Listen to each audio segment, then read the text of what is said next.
할렐루야. 저는 여러분들과 함께 이 양식을 나누는 자리에 앉을 때마다 얼마나 기쁜지 모르겠습니다. 오늘 이렇게 앞에 앉아서 여러분들과 함께 말씀을 소통하려고 하니까 이러한 간절한 마음이 드네요. 이 방송을 전하는 자나 듣는 여러분이 모두 한마음 되어 이제는 좀 세상의 지식을 좀 넘어서 무한한 조화와 열린 사랑으로 가는 길을 좀 선택하면 좋지 않을까, 이런 생각이 듭니다. 우리는 아주 열심히 일하고 삽니다. 사랑하는 사람들을 지키려고 열심히 일을 하고 살지요. 얼마나 귀하고 좋은 일입니까? 또한 열심히 배우고 공부를 합니다.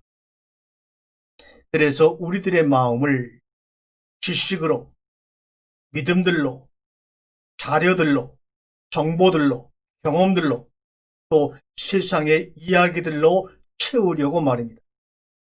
그렇게 스펙을 쌓지 않으면 도태될 것 같은 두려움 때문에 말입니다.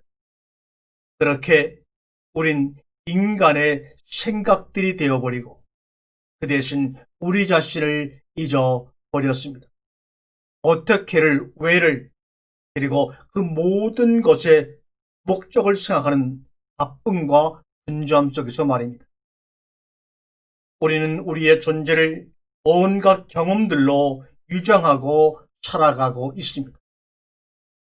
우리가 의지하고 배우고 알려고 했던 그 모든 것, 또 우리를 위장하고 포장하는 그 모든 세상의 지식들과 경험들과 다양한 정보들, 그것들이 과연 우리가 살아가는데 진짜 현실을 살아갈 수 있는 재료가 되는 것인지, 아니면 가상현실을 살아가게 만드는 속임수인지, 우리 한번 오늘부터 2번의 시간에 걸쳐서 여러분과 함께 말씀을 나누고자 합니다. 우리 인간의 생명의 핵이라고 한다면 우리가 유전자, 이제 이렇게 다 압니다. 그걸 DNA라고 합니다. 그 유전자의 용량은 80평생을 넘게 살아가는 인간의 생명을 주관하는 주체로서 그 용량은 1지가, 컴퓨터의 용량으로 말하면 1지가밖에 안 된다고 합니다. 정말로 작은 용량이죠. 그런데 뇌의 용량은, 우리 머릿속에 들어있는 뇌의 용량은 100테라, 다시 말하면 10만 지가라고 합니다. 생명의 핵인 유전자 용량보다 뇌의 용량이 10만 배나 더 크다고 하는 과학적인 사실이고 증명된 것입니다. 그래서 뇌는 그렇게 뇌가 10만 배나 크지만 과학자들은 말하기를 그렇게 용량이 커도 뇌는 유전자의 시녀다, 유전자의 종이다라고 얘기합니다. 그 이유는 생명체인 유전자 DNA를 활용하고 사용하기 위해 임시적으로, 일시적으로 용량을 극대화시켜 사용하는 것이 뇌이기 때문이라고 말합니다. 그래서 유전자 생명의 핵이 숨이 멈추면 그렇게 10만 배나 컸던 뇌 활동도 같이 멈춰버립니다. 그러나 몸이 죽어도 여러분이 이미 알고 계신 것처럼 유전자의 숨은 기능은 10년, 20년, 100년, 200년을 지나도 계속해서 이어져 갑니다. 그래서 유전자만 있으면 복제가 이루어집니다. 유전자만 있으면 유전자 검사도 가능합니다.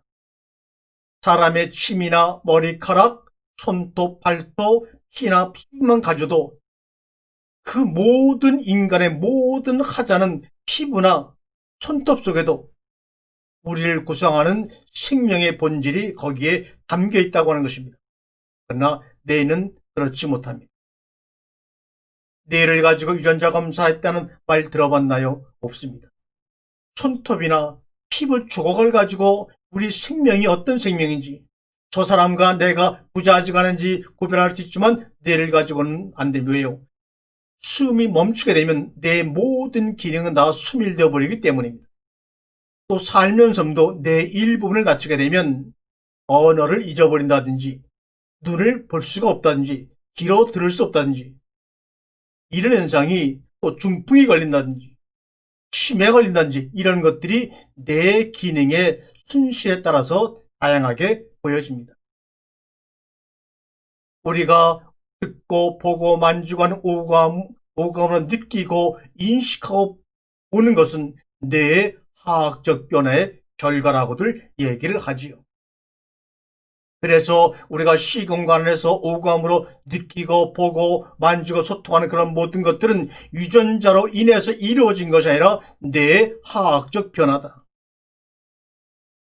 유전자가 보기를 원하는 그 생명의 본질은 이 땅에서 눈에 보이고 오감으로 보이는 것을 통해서 우리가 온 저 차원의 저쪽의 삶을 사모하고 알게 하기 위한 하나의 임시적인 방편으로 뇌의 화학적 변화가 일어나는 것입니다.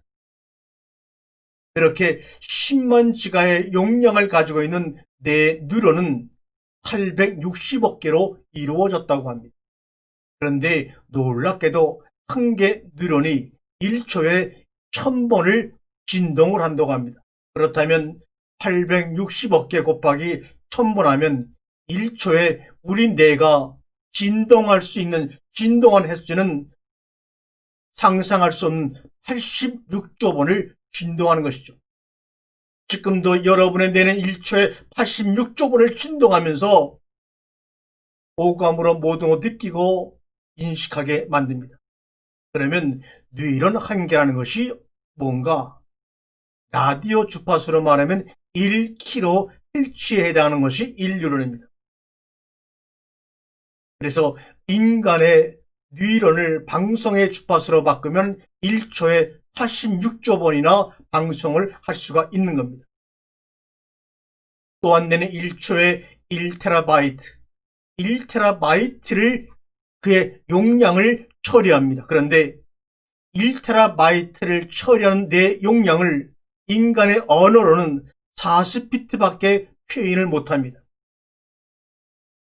이것은 수많은 바닷가의 모래 중에서 모래 한 알 정도에 해당하는 것입니다. 다시 말하면 뇌가 활동하고 인지하고 있는 그 뇌 용량의 99.999%는 다 손실되어 중간에서 없어져 버리고 거의 전달을 못하고 희미하게 전달하는 것을 가지고 우리는 보았다고 하고 들었다고 하고 냄새를 만졌다고 하고 만져보았다고 하는 것이 바로 우리 시공간상의 우리들의 삶이라는 것을 여러분 아시는지? 우리가 컴퓨터 용어 중에서 손실 압축 알고리즘이라는 것이 있습니다.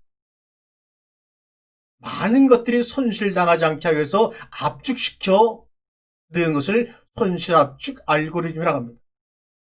저는 이 용어를 보면서 성경이 바로 이렇게 우리에게 주어졌구나. 성경 안에는 엄청난 정말 천지가 더 넘는 엄청난 데이터가 압축되어서 손실당하지 않도록 변질되지 않도록 감춰서 우리에게 주어지신 거구나 라고 말입니다. 우리 여러분과 제가 쓰고 있는 지금의 스마트폰을 50년 전에 아이들에게 한번 줘보았다고 상상을 해보세요. 인기 없는 장난감 정도일 것입니다. 왜요? 사용할 줄 모르거든요. 아무 쓸모가 없었을 것입니다. 만약 지문인식 스마트폰이면 열지조차도 못했을 것입니다. 사용을 못하면 버리거나 무시하거나 섬기기만 할 것입니다. 그러나 알고 나면 섬기는 대상이요 숭배하는 대상이 아니라 필수품이 되어버리죠. 위대하게 되지는 않습니다. 믿음의 대상이 되지 않습니다. 팩트로 받아들여 누리는 것입니다. 그러므로 성경의 손실 압축 알고리즘을 어떻게 푸느냐 하는 것입니다. 이것은 바로 마음의 문제라고 주님은 말씀합니다. 그 마음의 문제와 상태를 말씀하고 계시는 것이 바로 마태복음의 산상수훈입니다. 아프리카의 부시민이 우연히 발견한 콜라병에 전 인생을 걸었던 것처럼 말입니다. 그는 콜라병이 뭔지 몰랐기 때문에 알면 마셔버리고 버리는 것인데 몰랐기 때문에 콜라병을 집안에다가 신상처럼 모셔두고 무상처럼 섬겼다는 우스운 이야기가 있지 않습니까? 스마트폰을 우리가 손에 쥐고 있으면 보이는 친구가 더 재미가 있나요? 안 보이는 친구가 더 재미가 있나요? 당연히 안 보이는 가상의 친구가 더 재미있겠죠. 보이는 사람들이 투명 인간처럼 무시당하는 시대가 되어버리고 말았습니다. 몸은 현실 세계에 살면서도 몸은 여기에 함께 얼굴을 마주보고 있으면서도 가상 세계에 깊이 빠져들어가 살고 있습니다. 예수님 당시 하나님의 이름은 아도나이라 불렀습니다. 여호와라. 그러나 우리 예수님이 새로 가르쳐 주신 하나님의 이름은 아도나이 여호와가 아니라 하테르 아버지였습니다. 아버지요. 그 당시 사제 계급들에게는 너희들의 아비는 마귀야라고 말합니다. 예수님은 지금까지 유대인들이 믿던 하나님을 가르쳐 준 것이 아니고 완전히 새로운 하나님을 가르쳐 주신 것입니다. 아버지. 그러니 유대인들은 자신들이 지금까지 믿던 하나님을 부정당한 것이니 절대로 그들은 예수를 살려줄 수가 없었던 것이죠. 그렇지 않으면 자신들이 수천간 믿어온 하나님을 섬기던 하나님을 부정하는 꼴이 되어버리기 때문입니다. 이 마음이 지금 성도들 가운데도 존재하고 있지 않습니까? 혼실 압축 알고리즘에 당하여 지금까지 우리는 성경을 숭배하고 보존하고 믿어만 왔습니다. 칸의 경전으로 모셔두기만 했습니다. 그러나 이제는 스마트폰처럼 사용법을 알아 긴밀하게 소통하고 알게 될 것입니다. 그것이 바로 사랑입니다. 하나님이 나의 아버지심을 그리고 내가 누구인지를 알게 하는 책이지 믿고 복원하고 숭배하는 성스러운 책이 아닙니다. 여러분과 저는 진짜 현실 혹은 가상현실, 관념주의 중 우리는 어디서 살고 있는지요? 혹은 진짜 현실과 가상현실을 왔다 갔다 하며 사는 증강현실 속에 살아가고 계신지는 않는지요? 자기가 원하는 모습으로 살아가는 것, 나를 행복하게 해주는 사람들과만 만나는 것, 이것은 우리가 꿈꾸는 가상천국이지 하나님이 주시는 하나님의 나라가 아닙니다. 종교는 이 땅의 모든 종교는 가상현실을 가져다 주는 것입니다. 그렇기 때문에 미래만 이야기를 합니다. 그럼 복음은 가상현실을 가져다 주는 것일까요? 아니면 진짜 현실을 우리에게 가져다 주는 것일까요? 복음은 진짜 현실로 우리를 인도합니다. 그래서 때로는 온전한 복음을 만나게 되면 더 고통스럽게 현실을 살아낼 수밖에 없습니다. 그런데 이것을 알지 못하는 사람은 하나님, 이 나의 고통스러운 삶, 이 현실을 좀 벗어나게 달라고 부르짖을 때가 있다는 것입니다. 그런데 우리는 가상현실을 살고 있고 문명의 이기들과 과학들은 더욱더 가상현실에 우리를 몰두하도록 현실을 조작하고 있는 세상에 살고 있습니다. 깨어 살아나야 합니다. 그래서 그 당시 최강국인 애굽에 살던 이스라엘인들을 광야로 몰아내서 결국은 가나안 땅으로까지 끌고 가 면목상으로는 정복 전쟁을 감당하게 하시는 모습이 성서에 기록되어 있지 않습니까? 더군다나 창세기 2장 1절과 3절을 보면 창조 6일간의 작업을 마치시고 일곱째 날을 복되게 하시고 거룩하게 하셨으며 그날에 안식하셨음이라고 기록되어 있습니다. 그런데 말씀을 하시기 전 2장 1절에 보면 참으로 이해하기 어려운 말씀 한 구절이 나옵니다. 하늘과 땅까지는 이해하겠는데 거기에 차밤, 하늘과 땅과 만물을 다 이루었다는 말씀 중에 만물이란 단어입니다. 이 만물이란 히브리어가 차바함인데 이 말은 군대라는 말입니다. 군사, 군대. 아니 하늘과 땅과 군대를 다 이루었다. 이게 도대체 무슨 말이야? 모든 창조 작업을 마치시고 군대를 이루었다고 왜 말씀을 하셨을까는 궁금증이 나지 않습니까? 바로 하나님의 나라는 이 땅에서 참 현실을 직시하고 현실을 가져다 주는 것이기 때문에 처음부터 우리에게 압축 알고리즘으로 말씀하고 계셨던 것입니다. 하나님의 나라는 이 땅에서 참 현실을 직시하고 현실을 가져다 주는 거기 때문에 차바함 군대로서 군사로서 살아야 된다고 하는 것입니다. 하나님의 나라가 이 땅에서 어떤 참 현실로 우리에게 모습이 드러납니까?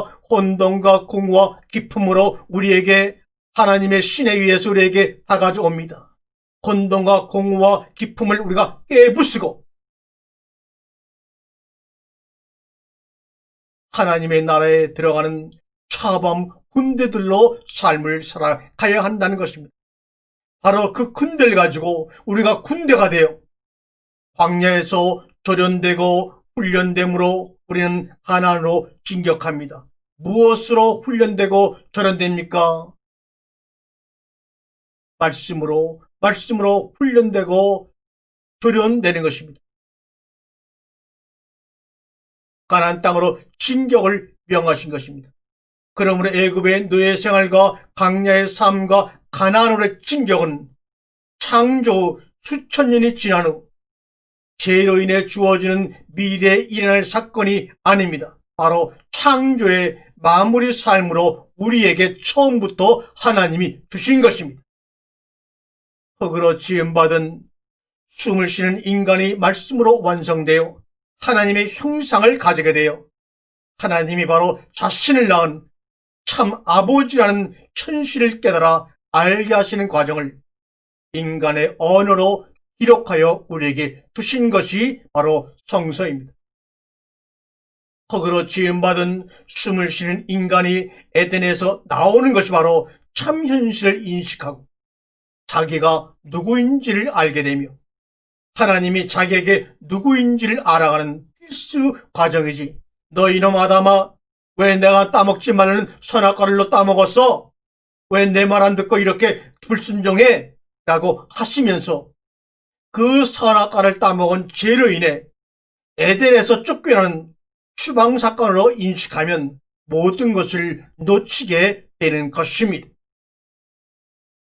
가상현실을 팔아먹는 종교 사기꾼들, 가상현실을 팔아서 현실의 것 땅의 이익과 영광을 취하는 이 땅의 종교 사기꾼들, 독사의 자식들아, 주님이 말씀합니다. 현실 세계는 전쟁이 얼마나 비참한지 알기에 싸우려고 안 하나 가상현실 속에서는 전쟁이 얼마나 비참한지 모르기에 싸우려고 하고 얻으려고 하고 나누려고 하고 분열하려고만 합니다. 그러나 성령은 가상현실서 진짜 세계를 말씀하고 계십니다. 그러나 마귀는 뱀은 진짜 현실 속에서 가짜 세계로 우리를 미혹하고 말하고 있습니다. 마태복음 4장에 예수와 마귀 광야 시험이 있지요. 가상 현실 속에서는 마귀가 말하고 있는 것이 문제없이 다 가능하게 이루어집니다. 가장 가상 현실에 적합한 말씀을 마귀는 이용하고 있습니다. 이르되 내가 정말 하나님의 아들이거든 뛰어내리라. 기록되었을 때 그가 너를 위하여 라고 말합니다. 그러자 예수님도 말씀을 가지고 마귀와 대결합니다. 마귀는 가상 현실의 대변자입니다. 그러나 예수님은 현실 세계의 대변자입니다. 그런데 지금은 오늘날은 진짜 현실보다 더 진짜 같은 가상 현실을 눈으로 보고 활용하는 시대에 와 있지 않습니까? 예수님 당시에는 기껏해야 가상현실이 자신들의 생각 정도가 가상현실이었습니다. 그러니 예수님 당시보다 지금이 더 수천 배, 수만 배 가상현실 속에 노출된 미혹된 세상 속에 위험 속에 우리가 노출되어 있습니다. 진짜 현실은 내 마음이 아니라 하나님과 하나 된 우리 마음입니다. 가상현실은 우리 마음을 속이는 것입니다. 관념대로 생각대로 살게 해주는 약입니다. 자기가 만들어낸 속에서만 살게 해주는 자폐적인 삶으로 인도합니다. 우리가 가상현실을 살면 나만 만납니다. 그러나 진짜 현실을 살게 되면 친구도 만나고 이웃도 만나고 하나님도 만납니다. 그것이 바로 자유로운 삶, 진리를 알지니 진리가 너희를 자유케 하리라는 말씀입니다. 마음껏 살게 해줍니다. 우리의 환경과 조건을 초월해서 마음껏 살게 해줍니다. 우리를 마음껏 살게 해주십니다. 종교와 나라와 풍습은 달라도 신기하게 전 세계 사람이 생각하는 천국과 지옥의 모습은 다 똑같습니다. 그 이유는 다 그 모든 것들이 인간의 관념에서 나오기 때문입니다. 무한히 새로운 창작물을 만들어냅니다. 가상현실이 인간이 창작해내는 것을 하나님이냥 섬기는 시대가 되어버리고 말았습니다. 켄 엘로임, 다른 하나님을 섬기면서도 성경 속에 참 하나님을 섬긴다고 하고 있습니다. 다른 하나님은 섬기는 하나님이지만 성경 속에서 말씀하신 아버지 하나님은 우리와 하나 되어 소통하는 하나님입니다.